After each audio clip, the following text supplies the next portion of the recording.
തറവാട്ടിലെ കുളത്തിൽ ചാടി മറിഞ്ഞ് കുളിച്ച് ഇവിടെ ഈ കുഴലിന്റെ ചോട്ടിലിരിക്കുമ്പോ ഒരു മനപ്രയാസം ഉണ്ടാവൂലേ? ഏയ്, ഇതൊക്കെ ഒരു അനുഭവല്ലേ? അനുഭവമൊക്കെ തന്നെയാ. എന്നാലും ഇന്ന് മാരിമുത്തുവിന്റെ കൈകൊണ്ട് കിട്ടിയപ്പോൾ അനുഭവം ഇനി വേണ്ട. 30 വർഷമായിട്ട് പെരിയ കൗണ്ടർ അറിയുന്നുണ്ട് പറയാ. തിരിച്ച് നാട്ടിൽ ചെല്ലുമ്പോ എണ്ണ തേച്ച് കുളിക്കാൻ തല കാണില്ല. അറിഞ്ഞും കണ്ടൊക്കെ നിന്നാ കുടിച്ച അമ്മിഞ്ചപ്പാല് വയറ്റി കിടക്കും. അറിയാൻ പാടില്ലാത്തോണ്ട് ചോദിക്കുക. ആ മാരിമുത്ത് തല്ലുന്നതിന്റെ ഇടയ്ക്ക് പവിഴം പവിഴന്ന് വിളിച്ചു പറയുന്നത് കേട്ടല്ലോ. കൗണ്ടർക്ക് എന്താ രത്നത്തിന്റെ ബിസിനസ്സാ? അല്ല, ഈ പവിഴം മരതകം മാണിക്കുന്നൊക്കെ പറയുന്ന രത്നങ്ങളല്ലേ? നേരാ, കൗണ്ടറയിൽ രത്നമുണ്ട്. രത്നം എന്ന് പറഞ്ഞാൽ തനി പവിഴം, നല്ല ഒറിജിനൽ. പലരും മനസ്സിൽ വില പറഞ്ഞ് മോഹിച്ചു നോക്കിയതാടോ, ഒത്തില്ല. പാരമ്പര്യമായിട്ട് കൈമാറി കൈമാറി കിട്ടിയതാ? ഏയ്, കൗണ്ടർ ഒറ്റയ്ക്ക് കുഴിച്ചെടുത്തതാ. കുഴിച്ചത് കൗണ്ടർ, രത്നം എടുത്ത് മടിയിൽ വെച്ചു കൊടുത്തത് കൗണ്ടർ. എന്ന് വെച്ചാ ഒരേ ഒരു പ്രസവം, ഒരേ ഒരു മോള്, അവളാണ് പവിഴം. കാണാൻ പറ്റുമോ? നല്ല അടി നാട്ടിൽ കിട്ടില്ലേ? ഇവിടുന്ന് തന്നെ വേണോ? വെറുതെ ഒന്ന് കാണാനാ. എന്നാ അടുത്ത വെള്ളിയാഴ്ച കൗണ്ടറുടെ വീട്ടിലൊരു ആഘോഷമുണ്ട്. അയാളുടെ ജന്മദിനം. എന്റെ തകിൽവായന കേൾക്കുകയും ചെയ്യാം, നിനക്ക് അവളെ കാണുകയും ചെയ്യാം. എന്താ?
അവൻ വരുമ്പോഴേ ഞാൻ തീരുമാനിച്ചാ ഇവിടെ എന്തെങ്കിലും സംഭവിക്കുന്നു. അത് ഇങ്ങനെ കഴിഞ്ഞ് നമ്മുടെ ഭാഗ്യം. നീ ഇന്നലെ കൗണ്ടറെ തിരുവഴയ്ക്ക് കയറി പാടിയതും നിന്റെ കൂടെ പവിഴം ആടിയതും ഒന്നും അവന് പിടിച്ചിട്ടില്ല. ഇനി നിന്നെ വഴിയിലെങ്ങാനും വെച്ച് കുത്തുവെന്നാ എന്റെ പേടി. എന്നെ കുത്തിയാൻ വിവരം അറിയും. പി കേറ്റിയുടെ ലോറി ഞാൻ കയറ്റും.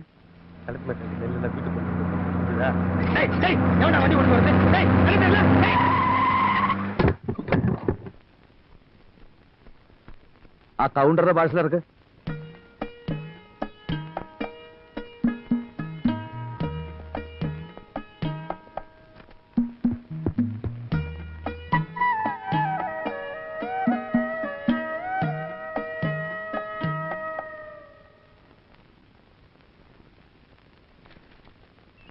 பவிழத்தின் அச்சனை வந்த பாசல டோர் டெலிவரி.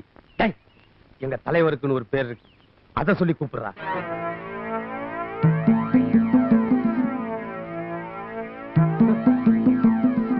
ஏய் மலையாளத்தா,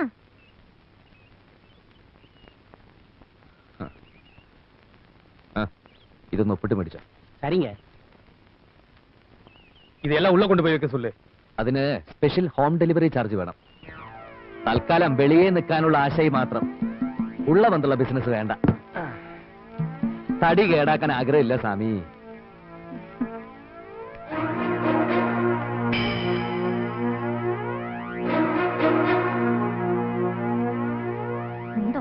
அடிமுண்டோ வரவங்கிட்ட எல்லாம் ஏமா வரவங்கிட்ட எல்லாம் இந்த ஆளு ஏன் இப்படி சண்டை போடுறாரு?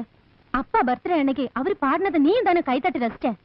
உள்ள கூட்டிட்டு வந்து உட்கார வச்சிருக்கலாம்ல. உங்க அப்பாவுக்கு அதெல்லாம் பிடிக்காதுமா. ஆமா, எதுக்கு எடுத்தாலும் அப்பா அப்பான்னு பயமுறுத்தி என் வாயை அடைச்சிடு. என்ன இப்படி பேசுற?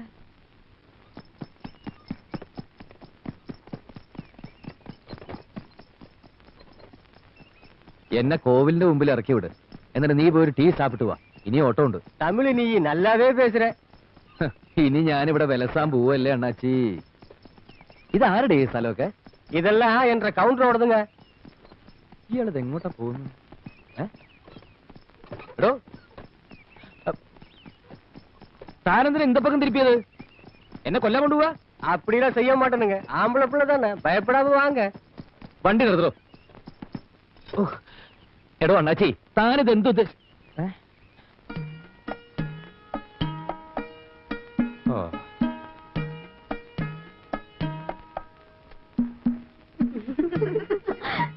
சின்னமாதான் கையோட கூட்டி வர சொன்னாங்க. இதுக்கு ஒண்ணு கூலி வேணாமுங்க. തറവാട്ടുകാർ മുഴുവൻ ഗുണ്ടകളാണെന്ന് കേട്ടിട്ടുണ്ട്. മോള് തന്നെ തല്ലാറിയതാ. ഈ പണി നമുക്ക് പറ്റില്ല. വണ്ടി എടുക്കണോ? என்னங்க இந்த பார்சல் அனுப்பணும். ஆபீஸ்க்கு வரலானா அப்பா கொன்னுடுவாரு. அதான் செல்லையா கிட்ட മാനേജ്മെന്റ് ട്രെയിനി ആയിട്ട് ജോലിക്ക് വന്നവനാണ് ഞാൻ. നിങ്ങളുടെ ഈ 4 അണയുടെ പാഴ്സൽ വാങ്ങി വെക്കുന്നതല്ല എന്റെ ജോലി. ഒന്നും മനസ്സിലായില്ല അല്ലേ? എങ്ങനെ മനസ്സിലാവാനാ? എന്റെ പെണ്ണെ ഇതൊക്കെ പോസ്റ്റ് ഓഫീസിലും കൊണ്ട് കൊടു. PKT-ലൊക്കെ വല്ലത് അയക്കണമെന്നുണ്ടെങ്കിൽ വലിയ വലിയ പെട്ടികൾ എന്തെങ്കിലുമൊക്കെ പോഞ്ഞുകൊണ്ടോ അപ്പ അയക്കാം. വണ്ടി എടുക്കണോ? തോട്ടത്തിൽ വെച്ച് ഞാൻ പാഴ്സൽ മേടിച്ചില്ല എന്നും പറഞ്ഞ് എന്നെ ഓഫീസിൽ കയറി ആരെങ്കിലും തല്ലാൻ വന്നാ എല്ലാത്തിനും കുടലേനെടുക്കും. വണ്ടി എടുക്കണോ? ഞാൻ ഒറ്റയ്ക്കല്ല, കരിവീട്ടി പോലത്തെ 3 എണ്ണം വേറെ ഉണ്ട്. പിന്നെ എന്റെ അച്ഛനും ഒറ്റയിടി ഇടിച്ച കൗണ്ടറൊക്കെ പൊടിഞ്ഞ് ഉമിക്കരി പോലെ ആയി പോകും. അവളുടെ ഒരു ഉണക്ക പാഴ്സൽ.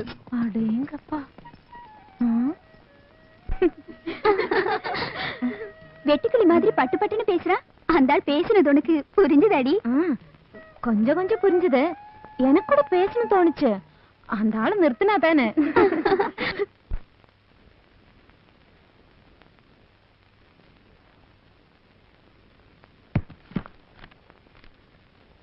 എന്താടോ? பார்சலுங்க. അത് മേശപ്പുറത്താണോ കൊണ്ടുവയ്ക്കുന്നത്? അങ്ങോട്ട് വയ്ക്ക്, എന്നിട്ട് ബുക്ക് ചെയ്യ്.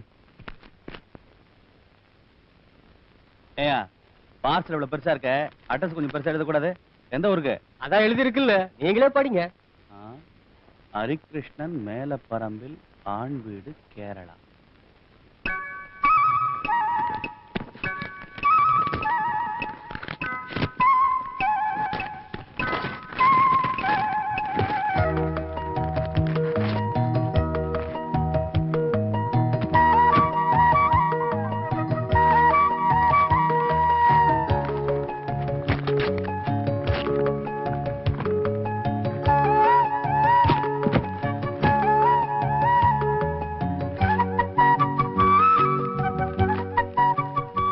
ഇതെന്താ ഹരി, ഒരുമാതിരി പാഞ്ചാലി വസ്ത്രാക്ഷേപം പോലെ? വെട്ടി വെട്ടി അവസാനം വല്ല നിധിയും കിടക്കുമാ?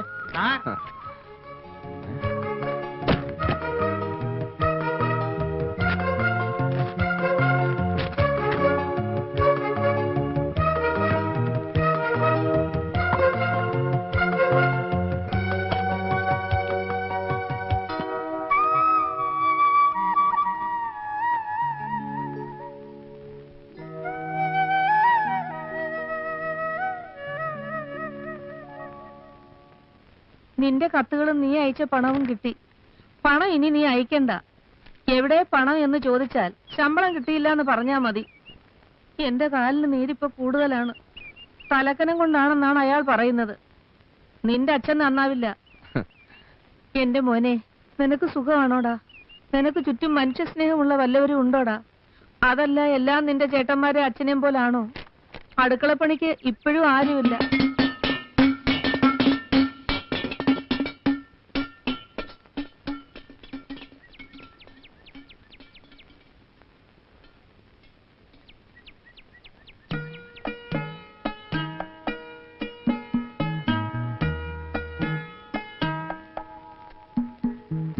പിടിവിട്ടു പോച്ചുങ്ക. അത് മനസ്സിലായി. പിടിവിട്ടാൽ ഏത് സാധനവും താഴേക്ക് വീഴുമെന്നേ ഞാൻ 5ാം ക്ലാസ്സിൽ പഠിച്ചിട്ടുണ്ട്. തമിഴ് തെരിയാതാ? മലയാളം തെരിയുമാ? പിന്നെന്തിനാണ് ഓരോരോ കുടം വാങ്ങി ദിവസം ഇങ്ങനെ ഉരുട്ടി കളിക്കുന്നത്? പെരിയ കൗണ്ടർ പറഞ്ഞാലേ നിന്റെ ഗതി ആ പിച്ചള കുടത്തേക്കാ കഷ്ടാവും. എനിക്ക് ഉങ്ങളെ പിടിച്ചിருக்கு. ഞാൻ വിടമാട്ടേ, കണ്ടിപ്പാ വിട